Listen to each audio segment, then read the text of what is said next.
Hello बच्चों, कमला academy में आपका बहुत बहुत स्वागत है। आज हम पढ़ेंगे कक्षा 8 हिंदी चैप्टर नंबर 8 पूर्ण विश्राम, जिसके लेखक है सत्यकाम विद्या अलंकार जी। इनका जन्म 1935 लाहौर भारत में हुआ। यह एक सफल संपादक, लेखक और कवि है। सरल सुबोध भाषा और रोचक बोधगम्य शैली आपके लेखन की विशेषताएं हैं। लेखन व्यवहारिक है। आपने व्यक्तित्व और चरित्र निर्माण पर अधिक बल दिया है। इनकी प्रमुख कृतियाँ थी स्वतंत्रतापूर्ण चरित्र निर्माण, मानसिक शक्ति के चमत्कार, सफल जीवन, लेख संग्रह, वीर सावरकर, वीर शिवाजी, सरदार पटेल, महात्मा गांधी, जीवन चरित्र आदि। गद्य संबंधी प्रस्तुत हास्य कविता कहानी के माध्यम से कहानीकार ने यह समझाने का प्रयास किया है कि जीवन की आपाधापी में विश्राम के पल मुश्किल से ही मिलते हैं। आपाधापी में भाग दौड़। जब कभी ऐसे अवसर मिलते भी है तो घरेलू उलझनों के कारण हम उन पलों का आनंद नहीं उठा पाते। इस कहानी में हमें यह समझाया है। कहानी है, डॉक्टर ने बाँह पर काला कपड़ा लपेटा और रबड़ की थैली में हवा फूंक कर नाड़ी की गति देखी। फिर बोला, कुछ सीरियस नहीं है, दफ्तर से छुट्टी लेकर बाहर हो आइए। दफ्तर मीन्स होता है कि ऑफिस की छुट्टी ले लीजिए और बाहर घूमकर आइए। विश्राम आपको पूर्ण निरोग कर देगा। विश्राम मीन्स आराम करेंगे तो आप रोग रहित हो जाएंगे। लेकिन विश्राम भी पूर्ण होना चाहिए। पूर्ण मतलब पूरा होना चाहिए, अच्छे से मतलब आराम करके आना। तो पत्नी बड़ी प्रसन्न हुई। घर जाकर श्रीमती जी से कह दिया, जू की तैयारी कर लो, हम 2 दिन के लिए पूर्ण विश्राम करेंगे। अभी यहाँ पर लेखक कहते हैं कि जू की तैयारी की, वो बोलते हैं कि हम 2 दिन के लिए अच्छे से आराम करने के लिए जा रहे हैं, तैयारी कर लो। 1 दिन बाद पूर्णिमा भी थी। चांदनी रात का मजा जू पर ही आता है। 1 दिन पहले आधी रात से ही उन्होंने तैयारी शुरू कर दी। 2 बजे का अलार्म बेल लग गया। स्वयं वह 2 से पहले ही उठ बैठी और कुछ नोट करने लगी, मीन्स लिखने लगी, क्या क्या लेके जाना है। श्रीमती जी ने इन सब कामों की सूची बनाकर मेरे हाथ में थमा दी। गैरेज में पहुंचकर श्रीमती जी ने मोटर में हवा भरने की पिचकारी, tubewell, rubber solution, 1 gallon engine oil आदि आदि चीजें लिखी थी। दिन भर भाग दौड़ धूप करके पायधुनी से मिस्त्री लाया। पायधुनी मीन्स मुंबई की एक जगह का नाम है पायधुनी। सुबह से शाम हो गई मगर शाम तक 4 में से 2 खिड़कियों की चिटकली भी नहीं कसी गई। मोटर के लिए जरूरी सामान लाते लाते रात तक दिल की धड़कन दुगुनी हो गई थी। रात को सोने से पहले तो श्रीमती जी ने आश्वासन देते हुए कहा, आश्वासन मीन्स तसल्ली देते हुए कहा, कल जू पर दिन भर आराम कर लेंगे, विश्राम कर लेंगे तो थकावट दूर हो जाएगी। श्रीमती जी ने अपने कर कलमों से घड़ी की गुंडी घुमाकर अलार्म लगा दिया और खुद बाहर जाकर मोटर का पूरा मुआयना करके यह तसल्ली की कि सब सूची में लिखा हुआ सब सामान आ गया या नहीं। मुआयना मीन्स होता निरीक्षण, चेक किया उन्होंने कि सब सामान आया या नहीं। सुबह 5 बजते ही अलार्म ने शोर मचाया। रोशनी होते न होते जू की तैयारी चरम सीमा पर पहुंच गई। स्टोव को भी आज ही धोखा देना था। यहाँ पर अभी स्टोव भी खराब हो गया। वह हर मिनट बुझने लगा। आधा घंटा उसमें तेल भरने में, धोखनी करने में चला गया। धोखनी मीन्स हवा भरने में। आखिर चाय का प्रोग्राम स्थगित कर दिया, मीन्स चाय को कैंसिल कर दिया, टाल दिया। और हम दृढ़चित्त की होकर तैयारी में जुट गए। दृढ़चित्त मीन्स होता है कि ध्यानपूर्वक। वाटरलू जाने से पहले नेपोलियन ने भी ऐसी तैयारी न की होगी। अभी यहाँ बोलते हैं कि वाटरलू जाने से पहले जो नेपोलियन था उसने भी ऐसी तैयारी नहीं की रहेगी जैसी ये लोग कर रहे थे। ऐसी महान योजनाओं के संपन्न करने में हम पति पत्नी परस्पर सहयोग भावना से काम करने पर विश्वास रखते हैं। सहयोग भावना हमारे जीवन का मूल मंत्र है। सहयोग मन, वचन, कर्म इन तीनों से होता है। जीवन का यह मूल मंत्र मुझे भूला न था। श्रीमती जी ने मुझे मेरे कामों की याद दिलाने लगी और मैं उपकार के बदले उनकी चिंताओं में हाथ बटाने लगा। मैंने याद दिलाया, पूड़ियों के साथ मिर्ची का अचार जरूर रख लेना।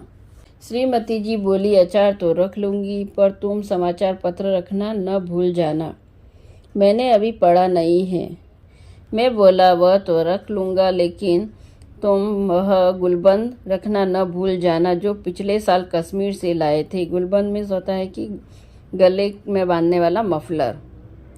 जू पर बड़ी सर्द हवा होगी, क्योंकि जू पर ज़्यादा ठंडी हवा रहेगी, इसलिए गुलबंद चाहिए था। गुलबंद तो रख लूँगी, लेकिन तुम कहीं बेदिंग सूट रखना न भूल जाना। बेदिंग सूट मतलब कि समुद्र में नहाने वाला सूट, नहीं तो नहाना धरा रह जाएगा। और तुम कहीं रबर कैप भूल गई तो गजब हो जाएगा। वह तो रख लूँगी, लेकिन कुछ नोट पेपर लिफाफे भी रख लेना। देखो, राइटिंग पैड भी न भूल जाना। राइटिंग पैड का क्या करोगी? कई दिनों से माँ की चिट्ठी आई पड़ी है। जू पर खाली बैठे जवाब भी दे दूंगी, यूं तो वक्त भी नहीं मिलता। और जरा वे चिट्ठियाँ भी रख लेना जिनके जवाब देने हैं। चिट्ठियाँ भी यह रह गई तो जवाब किसके दोगे? और सुनो, बिजली के बिल और बीमा के नोटिस आ पड़े हैं और उनके भुगतान भी करना है, तो उन्हें भी डाल लेना। उस दिन धूप छाँव का चश्मा तुम भूल गए थे और सर दर्द चढ़ गया था, इसीलिए कहती हूँ छतरी भी रख लो। अच्छा बाबा, रख लूँगा। और देखा, धूप से बचने की क्रीम भी रख लेना, शाम तक छाले न पड़ जाए। वहाँ बहुत करारी धूप पड़ती है। करारी मीन्स तेज। श्रीमती जी कहती तो जा रही थी, लेकिन रख लूँगी, लेकिन ढूंढ रही थी नेल कटर, कैंची, ब्रश सब तो मिल गया था, लेकिन नेल कटर नहीं मिल रहा था, इसलिए वह बहुत घबराई हुई थी। मैंने कहा, जाने दो नेल कटर, बाकी सब चीज़ें रख लो। इधर मैं अपने लिए नया अखबार और कुछ ऐसी किताबें थैले में भर रहा था जो कुछ दिनों से समालोचना के लिए आई हुई थी। समालोचना मीन्स होता है कि उनको पढ़ के उनमें क्या अच्छा बुरा है वो देखना था। आखिर 3 किताबें थैले में झोंक ली। कई दिनों से कविता करने की भी धुन सवार हुई थी। कई कतरनें इधर उधर बिखरी हुई थी। कतरनें मीन्स उनकी कटिंग। उन्हें भी जमा किया। सोचा, काव्य प्रेरणा के लिए जू से अच्छी जगह कौन सी मिलेगी। आखिर कई अटैची, कई थैले, कई झोले भर कर हम जू पहुँचे। 5-7 मिनट तो हम स्वप्न लोक से विचरते रहे। स्वप्न लोक में होता है सपनों की दुनिया में घूमते रहे। हम समुद्र में नहाने तो चल पड़े। समुद्र तट पर और लोग भी नहा रहे थे। एक ऊंची लहर ने आकर हम दोनों को ढक लिया। लहर की उस थपेड़ से न जाने श्रीमती जी के मस्तिष्क में क्या नई स्फूर्ति आ गई। उन्होंने मुझसे पूछा, तुम्हें याद है बरामदे की खिड़की को तुमने अंदर से बंद किया था या नहीं? मैं कह उठा, मुझे तो याद नहीं पड़ता। अगर वह बंद नहीं हुई या खुली ही रह गई तो क्या होगा? कहते कहते श्रीमती जी के चेहरे का रंग पीला पड़ गया। मैंने कहा, चलो छोड़ो अब इन चिंताओं को, जो होना होगा हो जाएगा। मेरी बात से तो उनकी आंखों में आंसुओं का समुद्र बह पड़ा। उनके कांपते होठों पर यही शब्द थे, अब क्या होगा? और अगर खिड़कियां खुली रह गई होगी तो क्या होगा? यह सोचकर आखिर अधीरता और भी ज़्यादा बढ़ गई। उनकी अधीरता ज़्यादा ही बढ़ गई। अधीरता मीन्स व्याकुलता। जिन धड़कन का इलाज करने के लिए जू पर आया था वह तो 10 गुना बढ़ गई चिंता में। मैंने तेजी से मोटर चलाई। मोटर का इंजन धक धक कर रहा था, लेकिन मेरा दिल भी उससे ज़्यादा तेज रफ्तार में धड़क रहा था। जिस रफ्तार से हम आए थे, दूनी रफ्तार से वापस गए। दूनी मीन्स होता है डबल रफ्तार से वो वापस निकल गए। अंदर आकर देखा तो खिड़की की चटकनी बदस्तूर लगी थी। बदस्तूर मीन्स अच्छी तरह से लगी थी। सब ठीक ठाक था। मैंने ही यह लगाई थी, लेकिन लगाकर भूल गया था कि लगाई या नहीं। और उसका नतीजा यह हुआ कि पहले तो मेरी ही दिल की धड़कन बढ़ी थी, अब श्रीमती जी की दिल की भी धड़कन बढ़ गई थी। मुझे याद आ रहे थे पूर्ण विश्राम, पूर्ण निरोग। साथ ही यह विश्वास भी पक्का हो गया था कि जिस शब्द के साथ पूर्ण लग जाता है वह पूर्ण भयावह हो जाता है। भयावह का मतलब होता है कि भयानक हो जाता है।